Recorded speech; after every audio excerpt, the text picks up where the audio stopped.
Let's get one thing out of the way right now. The answer is no. You wouldn't last as a medieval serf, but not for the reasons you probably assume. See, most people hear the words medieval life and immediately think of a tough but straightforward existence.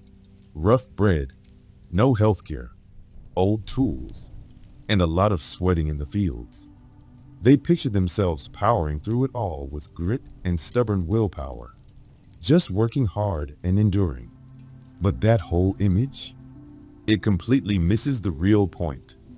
Before we dive in, you need to understand something critical, the truth about what serfs actually were.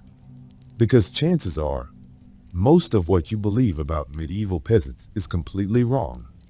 So, imagine this. Tomorrow morning, you wake up and find out your boss doesn't just control your job. He owns your time, your body, your home, your family, your entire existence. Sounds like a nightmare straight out of a dystopian novel, right? Well, welcome to the daily reality of being a medieval serf. Now here's the question that's been rattling around in my brain for far too long. Could any of us, modern, comfort-adjusted humans, actually survive that kind of life in medieval Europe? Because here's the spoiler. It wasn't just about tilling soil and wearing burlap and some gritty historical drama. Let me make this very clear from the start. Serfs weren't exactly slaves, but they weren't free either. Think of it as being locked into the world's worst job contract, one you didn't agree to, couldn't escape, and that passed down to your children. Serfs were legally tied to the land they lived on. And while that might sound poetic or connected to nature in a romanticized way, what it really meant was this. If the Lord sold the land, congratulations, you were part of the deal, like a human-shaped piece of furniture. No switching towns, no career changes, and definitely no messaging that cute milkmaid from the next village without someone's permission. But here's where it really starts to sting.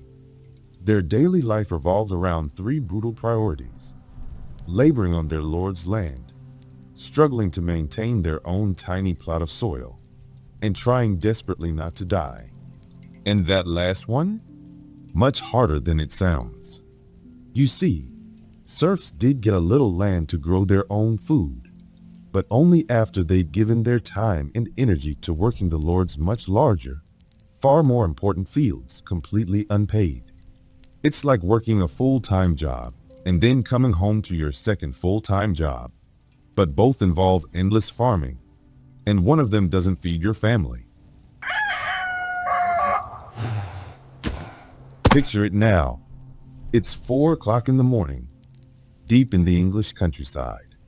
No alarm clock, of course, just a loud, angry rooster that treats each day like a personal attack.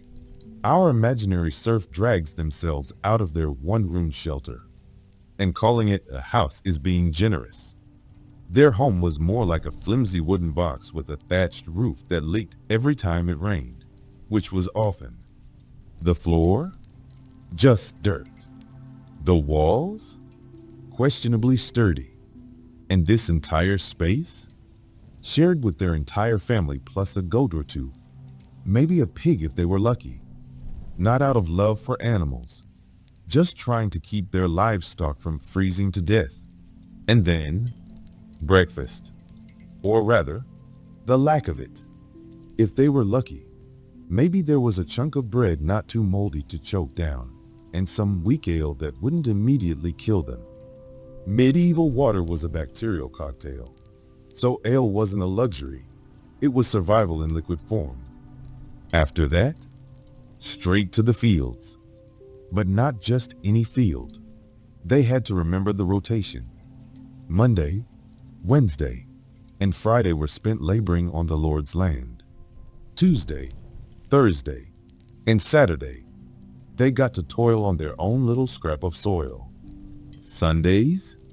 Church, of course, because even in relentless hardship, they were expected to thank God that life wasn't worse. And harvest season? That's when things really got cruel. Because guess whose crops got priority? Hint, it wasn't theirs. While their own food was at risk of rotting away in the fields, serfs were forced to drop everything and save the Lord's harvest first. I genuinely can't think of a modern situation savage enough to compare. But wait, because the misery doesn't end there. Let's talk taxes. Yeah, we all complain about taxes today.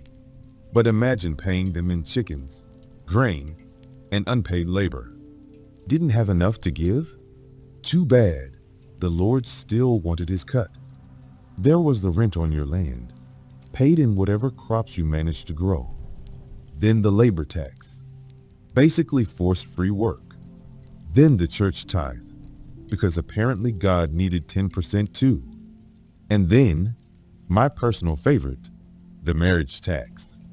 Yep, if you wanted to get married, you had to pay your Lord for permission to do so. Truly nothing says eternal love like getting approval from your feudal overlord and handing him a few coins for the privilege. Want to send your son to learn blacksmithing in another village? That's another tax. Want to grind your grain at the Lord's mill? Taxed. Want to fish in a river that runs through your village? You guessed it. Taxed. Just existing on a random Tuesday probably had some kind of fee attached.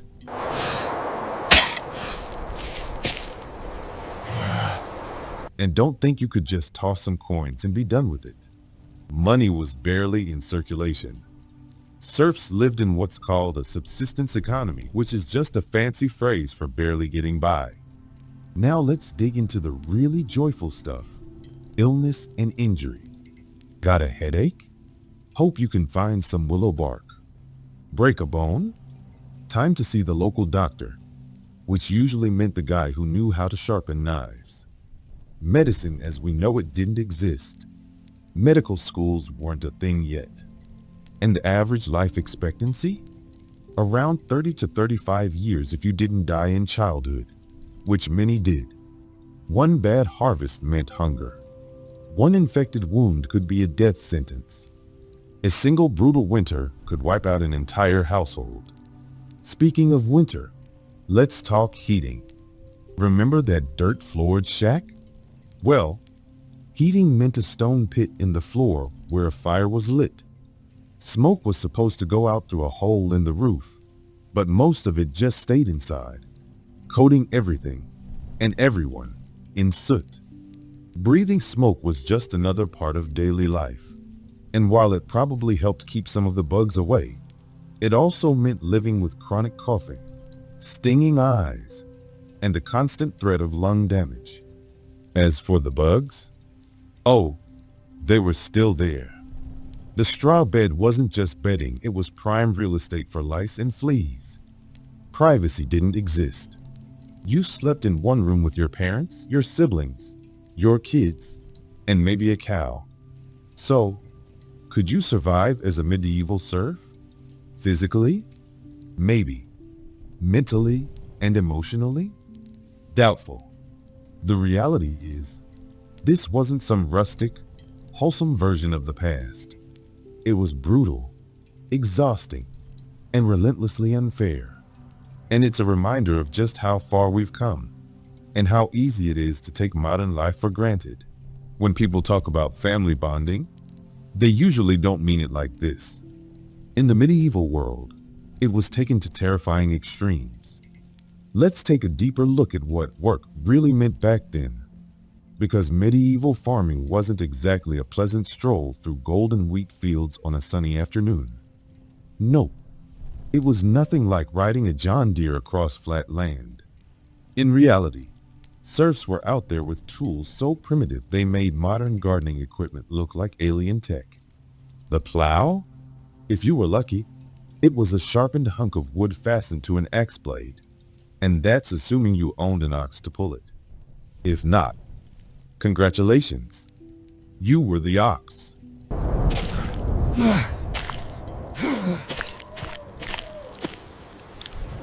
Spring brought the long grind of plowing and planting, followed by a whole lot of praying that the weather wouldn't ruin everything. Summer meant endless weeding, even more praying, and guarding your crops from birds that treated your survival like a buffet. Fall? That was a desperate race to harvest every single crop before winter rolled in and wiped out whatever was left. Now here's the real punchline. Medieval agriculture was wildly inefficient. A serf might plant one grain and get four in return. That's it. In modern times, thanks to science, technology, and industrial farming, we're pulling 30 to 1 yields. So yeah, these people were working 10 times harder just to scrape by with a fraction of the food. And they weren't doing this with high-tech tractors, synthetic fertilizer, or pest control. Their tools were whatever they could make with their own hands. Their fertilizer? Whatever came out of the animals. And they definitely weren't wasting a single drop. Oh, and there's more. Every few years, fields had to lie fallow to recover, which meant about a third of the land produced absolutely nothing. Imagine your boss saying, "Hey, we're cutting your workload by 1/3, but your pay stays the same." Except the pay wasn't money. It was not starving to death. But even all of that wasn't the worst part. The most crushing thing about being a serf wasn't the physical hardship. It was the total absence of freedom. Imagine being born into a job you can't ever leave, stuck in a village you can never walk away from, surrounded by people you're forced to live and work with for life. That's serfdom in one bleak, soul-crushing sentence. If your father was a serf, guess what your destiny was? You, your children, and their children, locked into the same cycle. A generational trap disguised as tradition. It was like inheriting the world's most depressing family business, and absolutely no one wanted it. Dreamed of becoming a merchant? Too bad. You're stuck to the soil. Felt called to the church? Only if your Lord gave you permission.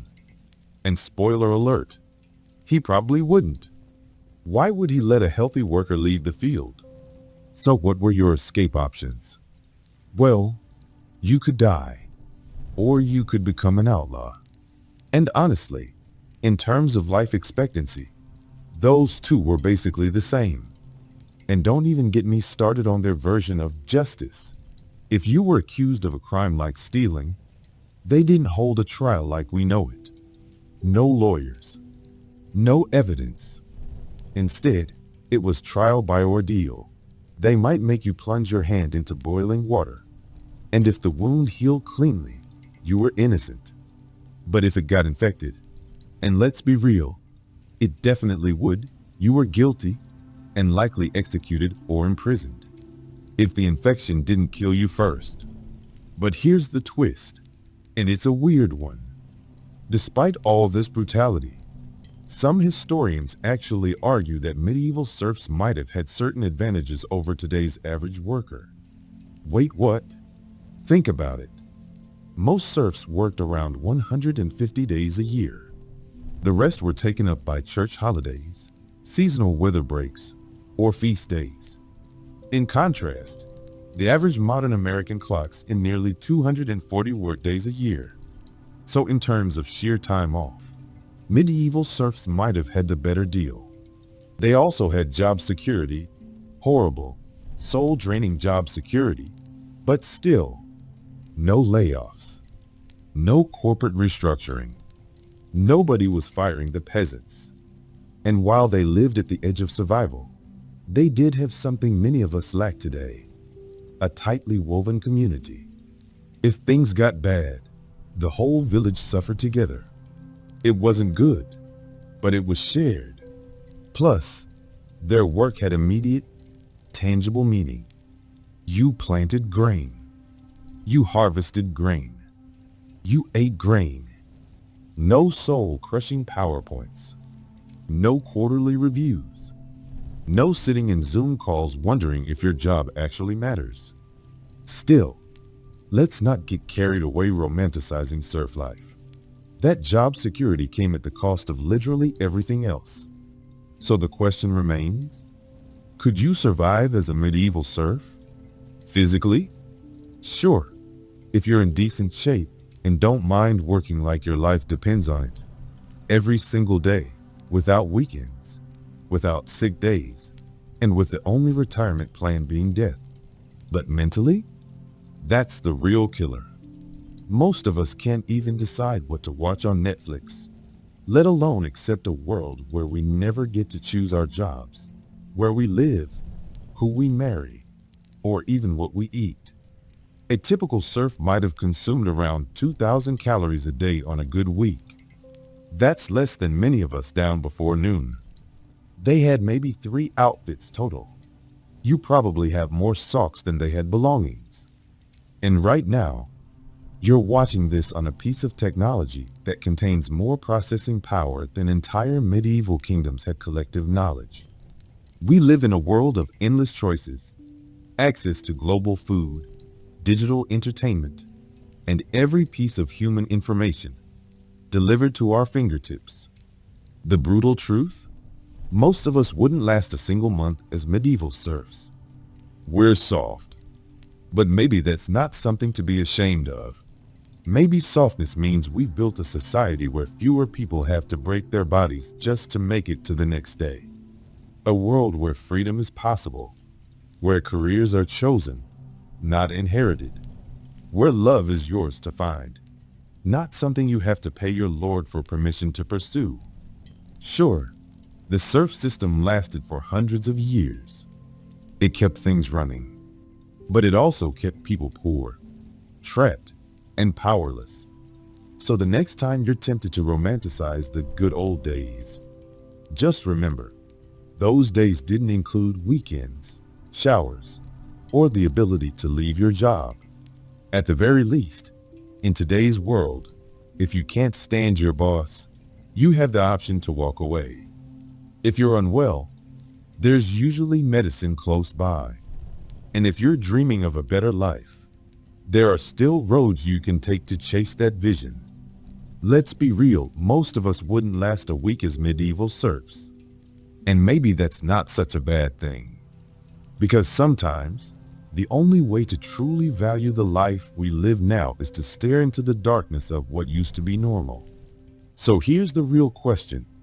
What historical era do you honestly believe you could survive in? Drop your thoughts in the comments, but be brutally honest with yourself. And maybe just maybe avoid picking a time before indoor plumbing or dental hygiene. Oh, and here's something weird to think about. If you were suddenly transported back in time, would your smell alone get you accused of witchcraft? If you enjoy digging up strange, unsettling truths from history, don't forget to like, share, and subscribe to Vassal Truths, where the past gets uncomfortably real.